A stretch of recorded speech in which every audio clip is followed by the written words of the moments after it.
سلام عرض میکنم حضور همه شما شطرنج دوستای عزیز. امیدوارم که حالتون خوب باشه.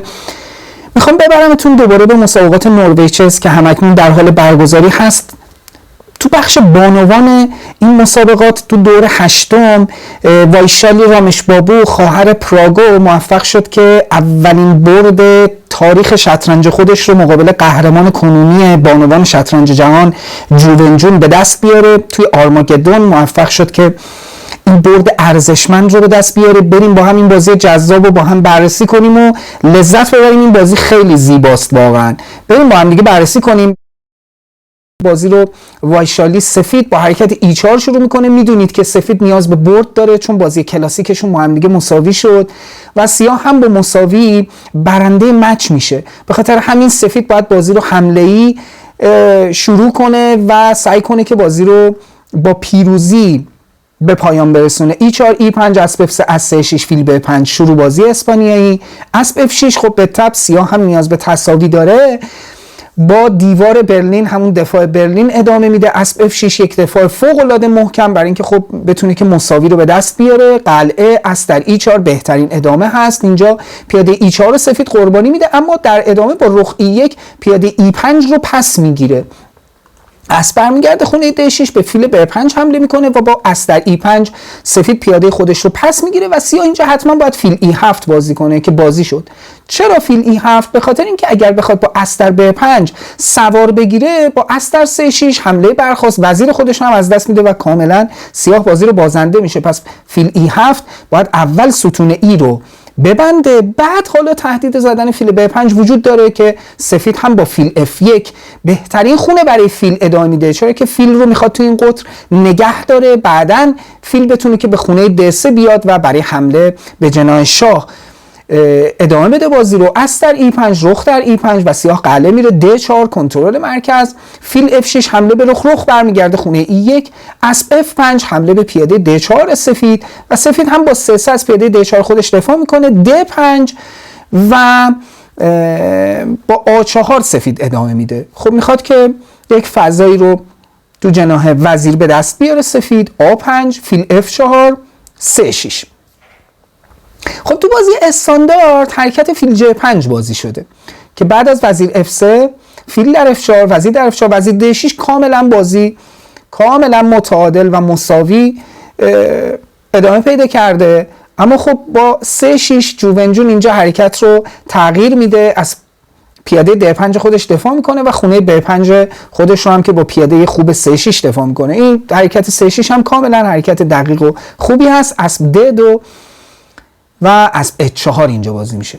اسب H4 برای این هست که حالا اگر اسب بیاد F3 بخواد تعویض رو انجام بده یا فیل رو در واقع خونه F5 رو خالی میکنه که فیل سفید رو بیاد خونه خوب F5 و اگر سفید بخواد فیل D3 کنه با فیل F5 سعی کنه که فیل ها رو هم با هم دیگه تعویض کنه. هر تعویضی میتونه که برای سیاه خوب باشه و از حمله سفید از قدرت حمله سفید کم میکنه.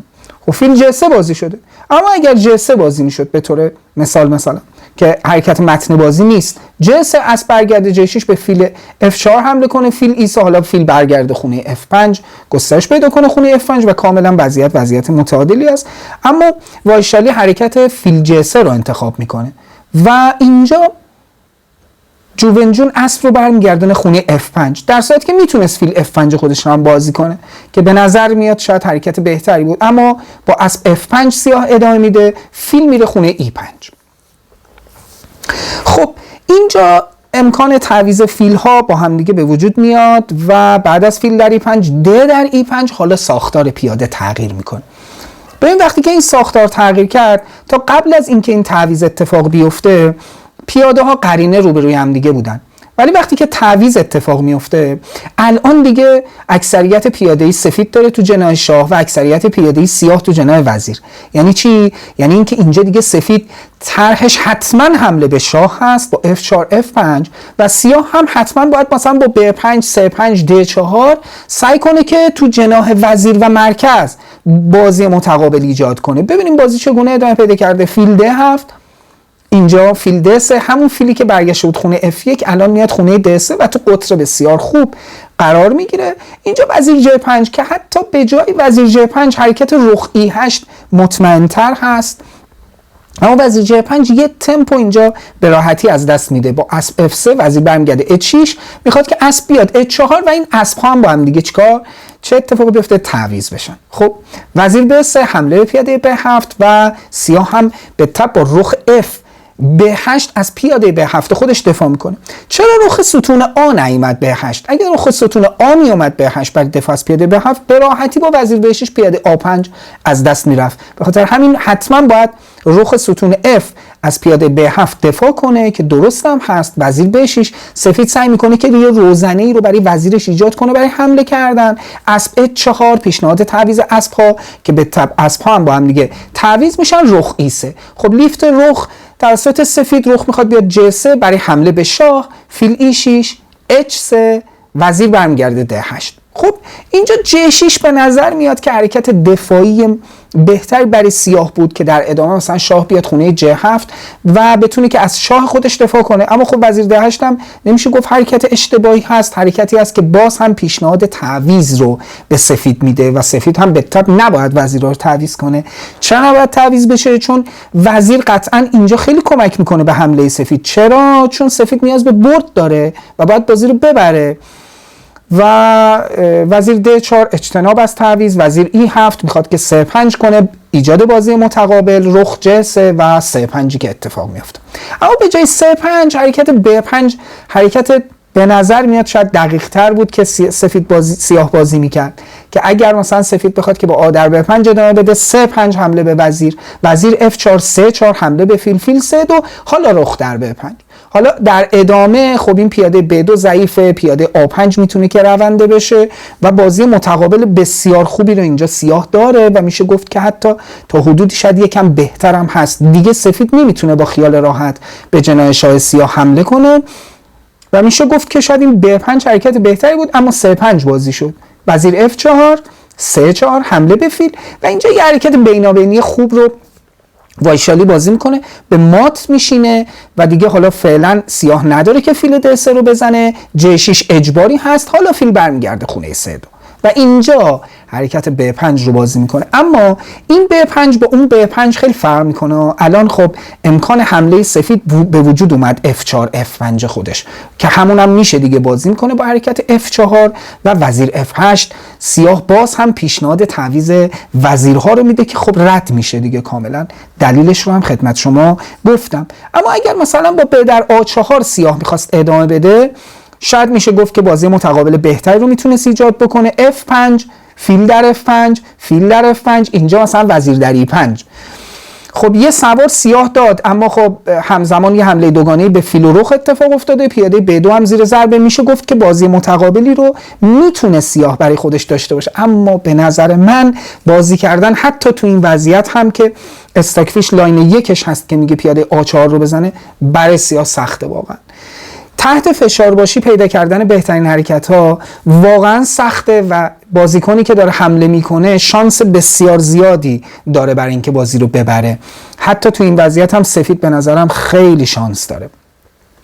در صورت وزیر F8 بازی میشه و با وزیر H4 سفید به تب تعویض رو انجام نمیده. وزیر D8 بابا بیاد، این ولکن نیست دیگه، این جوبنجون میگه که این وزیرها رو با هم دیگه تعویض کنیم و خب تعویض اتفاق نمیفته. رخ J5 و دیگه الان دیگه هیچ پیشنهاد تعویض وزیر دیگه نیست. واقعا دیگه F5 حالا سفید خطرناک هست و باید این F5 رو جلوشو بگیره. بهترین راه دفاع اینجا مثلا میتونه که شاه J7 باشه. چرا؟ چون دیگه F5 سفید خوب نیست. F5 فیل در F5 فیل در F5، حالا H6 هم فیله همچنان زیر ضربه، هم وزیر پشتیبان نداره. حالا حمله به رخ اتفاق افتاده. اینجا شاید میشه گفت که دیگه سیاه دفاع کرد، وضعیت خوبی داره اینجا. بعد از رخ J5 D4 هم سیاه میتونه بازی کنه، مثلا D4 F5 D3 حمله به فیل و اینجا مثلا فیل در E6 پیاده در فیل و ای در F7 کیش شاه J7. اینجا مثلا رخ F1 که بخواد وزیر بیاره، اینجا وزیر D1 سیاه میتونه که بازی رو کاملا تاکتیکی و دولبه کنه، اما باز هم با بهتر بودن وضعیت برای سفید از نظر انجینی بازی میتونه که ادامه پیدا کنه، اما کاملا دولبه و کاملا تاکتیکی هست، حمله به شاه سفید و حمله به شاه سیاه.